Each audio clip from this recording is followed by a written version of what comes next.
Shalom, selamat jumpa kembali dalam Bible Study Perjanjian Baru. Hari ini kita akan belajar dari Injil Matius pasal 14. Ya, kita sudah sampai di Injil Matius pasal 14. Dan hari ini kita akan belajar dari ayat 1 sampai ayat 36. Di sini ada 4 judul perikop. Ya, kita akan mulai dari perikop yang pertama, yaitu Matius 14 ayat 1 sampai 12 mengenai Yohanes Pembaptis yang dibunuh. Nah, Matius 14 ayat 1 sampai 12 ini paralel dengan Injil Markus pasal 6 ayat 14 sampai 29 dan Lukas pasal 9 ayat 7 sampai 9. Nah, ayat 1 dan 2 dikatakan bahwa berita tentang Yesus telah tersiar dan Herodes pun mendengarnya. Nah, Herodes mengatakan Yesus adalah Yohanes Pembaptis yang telah bangkit. Jika kita baca dalam Injil Markus dan Lukas, sebetulnya Herodes mengatakan itu karena sudah ada orang lain yang telah mengatakannya terlebih dahulu. Nah, dan kalau kita baca Yohanes Pembaptis selama hidupnya, dia tidak pernah melakukan mukjizat. Nah, di dalam perikop ini kita akan belajar 4 tokoh yang tercatat di situ, yaitu yang pertama Herodes. Herodes ini adalah Herodes Antipas, anak dari Herodes Agung. Nah, dia adalah seorang raja wilayah, artinya hanya penguasa di suatu daerah. Herodes ini menikahi istri saudaranya yang bernama Filipus, yaitu Herodias. Padahal saudaranya Filipus masih hidup dan dia sendiri pun sebetulnya sudah punya istri. Ya, jadi tentu aja mungkin istrinya diceraikan lalu dia menikah dengan Herodias. Nah, Herodes ini marah besar kepada Yohanes Pembaptis karena Yohanes Pembaptis menegur Herodes dalam kasus dia menikahi Herodias. Nah, dalam kemarahannya inilah Yohanes Pembaptis ditangkap dan dimasukkan ke dalam penjara. Namun sebenarnya dia dan Herodias ya tentunya mau membunuh, tapi akhirnya dia tidak mau membunuh karena dia tahu bahwa Yohanes ini orang benar dan suci. Hal itu dapat kita baca yang dalam Injil Markus. Yang kedua kita lihat Herodias. Herodias ini adalah model istri yang tidak setia. Artinya mudah berpindah ke lain hati. Dia sebetulnya sudah punya suami, tetapi dia kena rayuannya Herodes ya. Akhirnya dia menikah dengan Herodes. Nah, Herodias ini juga adalah pribadi yang tidak mau ditegur dan orang yang menyimpan dendam. Kalau kita baca di dalam Injil Matius ayat 1 sampai 12, kita di situ akan melihat ya bagaimana sifat daripada Herodias ini. Herodias ini rupanya dia puas jika orang yang dimusuhinya itu mati. Makanya dia berusaha keras gimana caranya supaya Yohanes Pembaptis mati. Lalu yang berikutnya, suka menggunakan kesempatan untuk mengambil keuntungan. Di sini kita membaca bahwa dia memakai Salome untuk mencapai tujuannya menghabisi Yohanes. Nah, yang ketiga pribadi Salome ya. Salome ini adalah anak dari Herodias ya. Nah, sayangnya Salome ini juga orang yang gimana ya, tidak pas lah gitu ya. Artinya dia berpihak pada yang salah. Ikut ambil bagian untuk mencapai tujuan ibunya, yaitu menghabisi Yohanes Pembaptis. Dan yang berikutnya, yang keempat adalah Yohanes Pembaptis. Nah, bagaimana Yohanes Pembaptis? Yohanes Pembaptis ini adalah orang yang menyuarakan kebenaran, walaupun harus menghadapi risiko yang sangat merugikan dirinya sendiri. Yohanes Pembaptis adalah pribadi yang tidak kompromi dengan dosa. Sekalipun Herodes itu seorang penguasa, dia tidak takut. untuk mengatakan yang benar. Nah, dari perikop ini kita belajar ya, untuk siap bayar harga seperti Yohanes Pembaptis, sekalipun taruhannya nyawa. Kebenaran itu harus ditegakkan, berapapun harganya. Berani menegur yang salah sekalipun itu seorang pembesar ataupun penguasa. Nah, kalau kita hubungkan dengan keadaan kita zaman sekarang, kita melihat ya, ada banyak gereja yang pemimpin-pemimpinnya tidak berani menegur jemaat yang punya kedudukan ataukah juga yang kaya gitu ya. Nah, kita tidak boleh seperti itu. Kita harus belajar dari Yohanes Pembaptis. Salah ya salah, benar ya benar. Dan tegurlah jika memang pembesarkah, penguasakah, atau siapapun, kalau dia salah harus ditegur. Nah, selanjutnya saya harapkan kita dapat membaca Matius 14 ayat 1-12 termasuk juga paralelnya agar kita mempunyai sebuah kisah yang lengkap. Dan nanti kita akan bertanya jawab dalam grup WhatsApp ya. Kita boleh bertanya jawab tentang kehidupan sehari-hari, khususnya yang berhubungan dengan 4 karakter yang kita telah pelajari di dalam Matius 4 ayat 1-12 ini. Nah, selanjutnya kita melihat perikop yang kedua, yaitu di dalam Matius 14 ayat 13-21.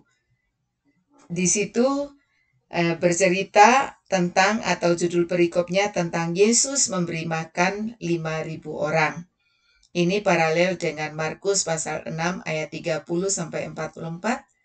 Lukas 9 ayat 10-17, dan Yohanes 6 ayat 1-13.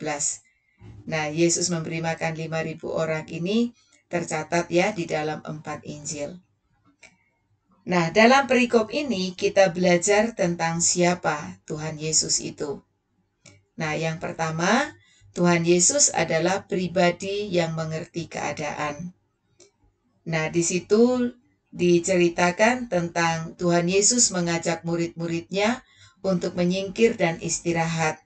Hal ini terjadi karena murid-murid baru saja kembali dari pelayanan. Kita tahu sebelumnya Tuhan Yesus itu mengutus murid-muridnya dan mereka baru kembali, kemudian Yesus tahu keadaan mereka tentu capek gitu ya, dan Tuhan Yesus mengajak mereka untuk menyingkir dan beristirahat.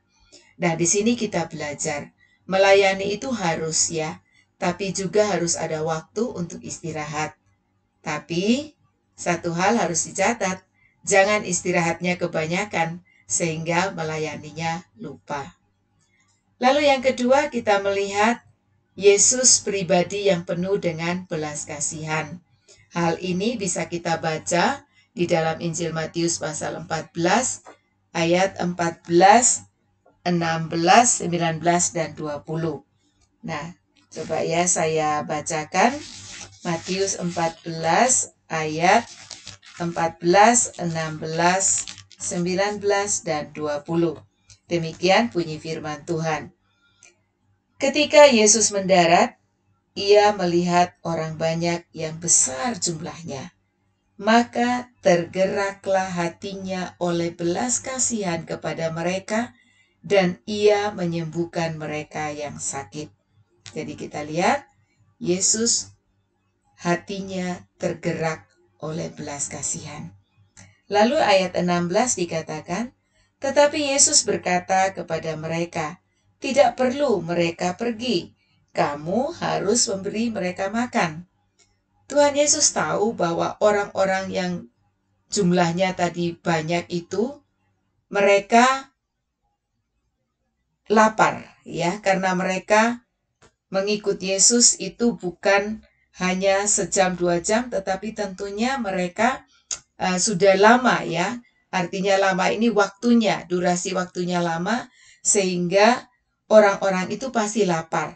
Dan murid-muridnya kebingungan gimana caranya memberi makan begitu banyak orang. Sehingga murid-muridnya mengusulkan gimana kalau mereka itu disuruh pulang aja. Tetapi Tuhan Yesus bilang apa? Tidak perlu mereka pergi. Kamu harus memberi mereka makan. Nah, sebetulnya kalau kita lihat di dalam Injil Yohanes ya, Tuhan Yesus sebetulnya tahu apa yang harus dia lakukan. Tapi dia mau melibatkan murid-muridnya di dalam pekerjaan ini. Ya, Tuhan Yesus mau melibatkan mereka. Oke, saya lanjut dulu. Ayat 19. Lalu disuruhnya orang banyak itu duduk di rumput. Dan setelah diambilnya 5 roti dan 2 ikan itu, Yesus menengadah ke langit dan mengucap berkat, lalu memecah-mecahkan roti itu dan memberikannya kepada murid-muridnya, lalu murid-muridnya membagi-bagikannya kepada orang banyak. Dan ayat 20 dikatakan, dan mereka semuanya makan sampai kenyang. Kemudian orang mengumpulkan potongan-potongan roti yang sisa, 12 bakul penuh. Nah, di sini kita lihat Tuhan Yesus hatinya tergerak oleh belas kasihan kepada orang yang lapar. Ya, Tuhan Yesus tidak tega ya nyuruh mereka pulang tanpa mereka dikasih makan. Dan berapapun jumlah orang yang datang pada waktu itu, dikatakan mereka semua makan sampai kenyang. Dan tidak ada satupun yang tidak makan, bahkan ada sisanya. Lalu yang ketiga, kita lihat Yesus itu pribadi yang memperhatikan kebutuhan rohani. Ya, Yesus di dalam Injil Markus pasal 6 ayat 34 dikatakan seperti ini. Ketika Yesus mendarat, ia melihat sejumlah besar orang banyak, maka tergeraklah hatinya oleh belas kasihan kepada mereka, karena mereka seperti domba yang tidak mempunyai gembala. Lalu mulailah ia mengajarkan banyak hal kepada mereka. Tuhan Yesus tidak saja memperhatikan kebutuhan jasmani. Kalau kita lihat tadi di bagian yang kedua ya, Yesus pribadi yang penuh dengan belas kasihan. Di sana Tuhan Yesus menyembuhkan orang-orang yang sakit dan juga dia memberi makan orang yang lapar. Nah, di bagian yang ketiga ini Yesus memperhatikan juga kebutuhan rohani mereka. Karena Tuhan Yesus tahu mereka seperti domba yang tidak bergembala. Mungkin mereka telah diajarkan oleh pemimpin-pemimpin mereka, tetapi mereka tetap kering gitu ya. Dan Tuhan Yesus mengajarkan firman Allah kepada mereka. Luar biasa. Nah, apa yang bisa kita pelajari dari perikop ini? Yesus yang kita percayai itu adalah Tuhan Yesus yang peduli akan keadaan kita. Dia mengutus kita untuk pergi dan memberitakan Injil, artinya melayani. Namun dia pun mengajari untuk perlu waktu istirahat. Yesus tidak melarang kita untuk istirahat, tapi jangan seluruh waktu kita pakai untuk istirahat tanpa melayani. Melayani adalah keharusan, istirahat pun juga harus ya. Lalu yang berikutnya kita lihat Yesus kita itu adalah pribadi yang penuh dengan belas kasihan. Dia tidak akan membiarkan kita kelaparan. Pemeliharaannya nyata atas kita, baik secara jasmani maupun secara rohani. Lalu yang berikutnya, jangan ragukan Tuhan Yesus. Dia sanggup untuk memelihara kita. Ada mujizat penggandaan. Amin. Lalu yang berikutnya, yang ketiga, kita akan pelajari perikop dari Matius 14 ayat 22 sampai 33 mengenai Yesus yang berjalan di atas air. Ini pun paralel dengan Injil Markus pasal 6 ayat 45 sampai 52 dan Yohanes 6 ayat 16 sampai 21. Nah, sesudah Tuhan Yesus melayani, Tuhan Yesus naik ke bukit ya untuk berdoa dan dia berdoa sendirian di sana. Ya. Lalu Yesus itu kita tahu bahwa dia adalah pribadi yang terlalu sibuk ya. Sibuk mulai pagi sampai malam dia sibuk dan tentunya sebagai manusia dia lelah. tetapi dia tidak melewatkan waktu pribadinya bersama dengan Bapa. Sementara murid-muridnya dia suruh nyebrang, dia sendirian berdoa. Ketika murid-murid mengalami kesukaran, diterpa badai, dia pun ada di situ. Nah, dan Yesus berjalan di atas air ini, Yesus ini berjalan di atas air untuk mendapatkan mereka dan menolong. Ya. Nah, dari sini kita lihat apa yang bisa kita pelajari. Yang pertama adalah Tuhan Yesus itu selalu punya waktu pribadi bersama dengan Bapa. Ya, bagaimana dengan kita? Kita punya nggak waktu pribadi bersama dengan Bapa? Sesibuk-sibuknya Tuhan Yesus, secapek-capeknya Tuhan Yesus, dia tetap meluangkan waktu pribadi untuk bersama-sama dengan Bapanya. Mari kita belajar hal ini dari Tuhan Yesus ya. Kita selalu punya waktu pribadi bersama Bapa. Lalu yang kedua, Tuhan Yesus itu berkuasa atas alam. Dalam hal ini air dan badai. Air, dia bisa berjalan di atasnya dan dia tidak tenggelam di dalam air. Dan kemudian badai tunduk pada perintahnya. Wow, luar biasa ya. Jadi Tuhan Yesus kita itu Tuhan Yesus yang berkuasa atas alam. Lalu yang ketiga, di saat kita berseru kepadanya, dia ada. Dan dia selalu berkata, jangan takut. Kalau Tuhan Yesus berkata jangan takut, berarti dia tahu untuk memberikan kepada kita solusi yang tepat. Lalu yang keempat, hidup kita ada di dalam pandangan matanya. Di saat kita lemah ataupun takut, dia selalu ada. Dan dia selalu mengulurkan tangannya untuk menolong. Karena itu jangan segan-segan ya untuk datang dan minta pertolongan kepada Tuhan Yesus. Jangan kita datang kepada dukun ataupun kepada orang pintar atau apalah gitu ya. Datang kepada Yesus, dia adalah pribadi yang tepat. Coba kita lihat Petrus. Petrus pada saat Tuhan Yesus berjalan di atas air kan mereka pertamanya menyangka bahwa itu hantu. Dan Petrus bilang kan, kalau memang itu engkau Tuhan, suruh aku jalan di atas air. Dan sungguh Tuhan Yesus berkata, ayo silakan jalan no. Dan pada saat Petrus, dia fokus pandangannya kepada Tuhan Yesus. Dia berjalan dengan iman, dia tidak tenggelam.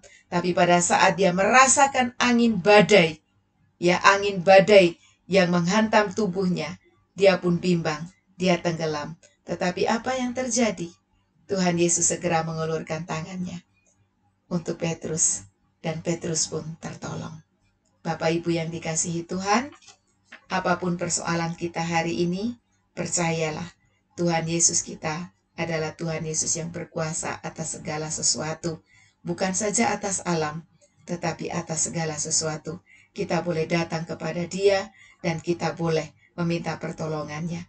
Dia Tuhan yang selalu mengulurkan tangan untuk menolong kita. Haleluya. Lalu bagian yang terakhir, yang keempat adalah kita pelajari dari Matius 14 ayat 34 sampai 36 tentang Tuhan Yesus yang menyembuhkan orang-orang di Genesaret. Ayat-ayat ini adalah ayat-ayat yang sudah sangat jelas bahwa kita membaca di sana bahwa kepedulian Tuhan Yesus itu tidak diragukan ya. Dimanapun dia berada, selalu ada pertolongan bagi yang sakit.